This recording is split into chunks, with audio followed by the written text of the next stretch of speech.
Hey guys, welcome back to another FTD Facts episode. My name is Leroy Kenton, and as you all may know, the Bible is a book of importance and spiritual knowledge to billions of people around the world. Now the book has a lot of mysteries in it, along with certain facts and informations. So in this episode, I decided to take a look at 10 big mysteries of the Bible. Starting off at number 10, the Ark of the Covenant's location. The Ark of the Covenant was a lavishly decorated box with tablets engraved with the 10 Commandments. It was said to possess incredible powers and had the ability to zap the lives of anyone who touched it or tried to look inside of it. Now, one theory is that the Ark was relocated to Egypt. It then allegedly made its way to AKSUM, Ethiopia, and that's where it is today. So you would say that, well, the mystery has been solved, right? Well, not exactly, because while the Smithsonian claims that the monastery in AKSUM, which has the Ark inside of it, but no one is actually allowed to go inside and see it for themselves. It's believed that there is just one person who can see it, and everyone has to just take their word for it. The moment that this person, who is a virgin monk, takes this oath, he then enters into the Ark's compound and is not allowed to leave until he passes away. His only purpose is to worship. So after he passes away, another person takes his position, so this way no one knows what's actually in there. The next mystery is of the lost tribes of Israel. The ancient Israelites were divided into 12 tribes. However, there are modern people all over the world who claim to be direct descendants of some of these lost tribes. According to the Bible Odyssey, Richard Brothers wrote in 1794 that England was the home of the lost tribes and that he was their prophet. Even though he was actually writing this from an insane asylum, still a lot of people, they gravitated to this idea. And also, according to PBS, the Japanese as a whole, as well as groups in China and Crimea and Afghanistan and the Caucasus, as well as Kenya and Zimbabwe in Africa, are also thought to be a lost tribe. There is also a group of Jews in India, and they have some evidence that they are in fact a lost tribe. There was a genetic study that was published in the year 2016, and it discovered that they share some genes with Jews, but they don't share any with any other Indians.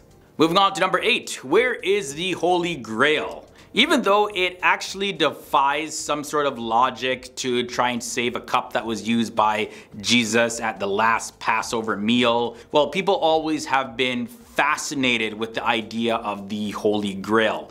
It became a popular theme in medieval literature, and legend has it that the Holy Grail was either buried in England by Jesus' uncle or taken from the Holy Land by the Knights Templar. BBC reports show that there are more than 200 places in just Europe alone that claim that they have possession of the Holy Grail. And also, as recently as the year 2014, there was a new cup that was declared to be the Holy Grail. So which one is the real Holy Grail? I guess this is probably one of those things that no one will ever really know. Number 7, this mystery is, where is the lost Bible? Or I should say the lost books of the Bible. Now, it wasn't until around 400 AD that the Bible was codified. There were many books considered holy or important by both Jews and Christians before that, and some of them did not make the final cut to be included in the Bible. Now, we do have many of these books today, but others were never published and are now completely lost. We only know about them because there are certain mentions in various different books of the Bible. Like around 22 lost books are estimated to be out there somewhere, or maybe lost forever. And throughout the Old Testament especially, there would be certain parts that say, and of course you can find this information in such and such a book, but there is no longer such and such a book. According to the Bible, these lost books contain histories of various different kings and prophets and genealogies and songs and things like that. The mystery at number 6 is about the Pharaoh in the book of Exodus. In the book of Exodus, Moses requests that the Pharaoh let his people go from Egypt, but of course Pharaoh refuses. Terrible plagues then fall on the Egyptians, and eventually the Pharaoh gives up and says, okay, take your people, go. But Pharaoh, of course, he changes his mind and he attempts to chase the Israelites and persuade them to come back. And he then forces Moses to, of course, perform that famous miracle of parting the Red Sea so that the Israelites can get to the other side. However, the name of this Pharaoh is not mentioned in the Bible at all. There are no Egyptian records of this event also. And there are different movies that were made about the Pharaoh, and often he's referred to as Ramesses II or Ramesses the Great, but no one can say if this is 100% true or not. In at the number 5 spot, we have a talking donkey. This takes us to the book of Numbers, chapter 22, verses 21 to 39. A man by the name of Balaam, he takes a ride on his donkey, and the donkey, he notices an angel blocking the path ahead, and 3 times this happens, and he's beaten by Balaam for refusing to continue, but the donkey's scared to go. The Bible does say that after the 3rd time, God opened the donkey's mouth, and God gave the donkey the ability to then speak. But the Bible, however, doesn't make any mention of this power being taken away from the donkey. And the story of Balaam and his donkey raises numerous questions, none of which are fully answered. Was a donkey, for example, a rational, sentient being who simply couldn't really express itself beforehand? Or was Balaam given the ability to understand the donkey and what the donkey's noises meant? Similar to that movie, Dr. Dolittle, where he can understand animals. So could the donkey speak? Was Balaam given the ability to hear the animal? Did both happen? Did the ability of the donkey to talk leave it? Still a mystery. Number 4 leads us to the fate of Sodom and Gomorrah. Las Vegas, of course, may call itself the city of sins, but back in the day, the 2 cities of Sodom and Gomorrah were the most sinful. They were so bad that, according to the Bible, God had to completely destroy them. As a matter of fact, the tale of these cities mentioned in the Old Testament are also mentioned in the Quran. And the main sins of these cities was the sin of homosexuality.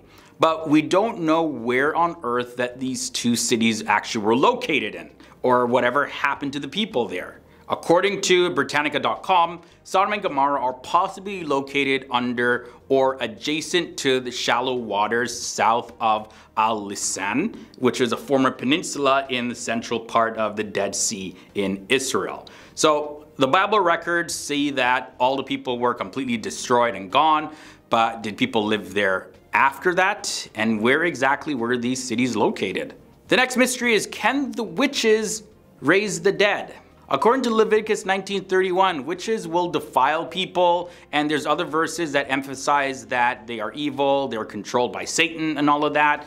So yes, according to the Bible, witches exist and they have powers, but the Bible warns to stay away from them. Except for a time when Saul, the king of Israel, who was supposed to be a holy king, he actually went to see a witch, and she completely summoned a dead spirit of the great Hebrew prophet Samuel.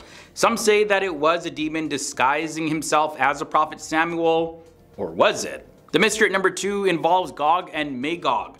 Gog and Magog are the 2 great nations of earth that Satan will one day rally to his cause, leading to the day of judgment, according to the book of Revelation. Although Revelation 1:1 says that the prophecies in this book will happen very, very soon, well, it seems like people have been waiting a long time and they're not sure that if this is going to happen in the future or has it happened already.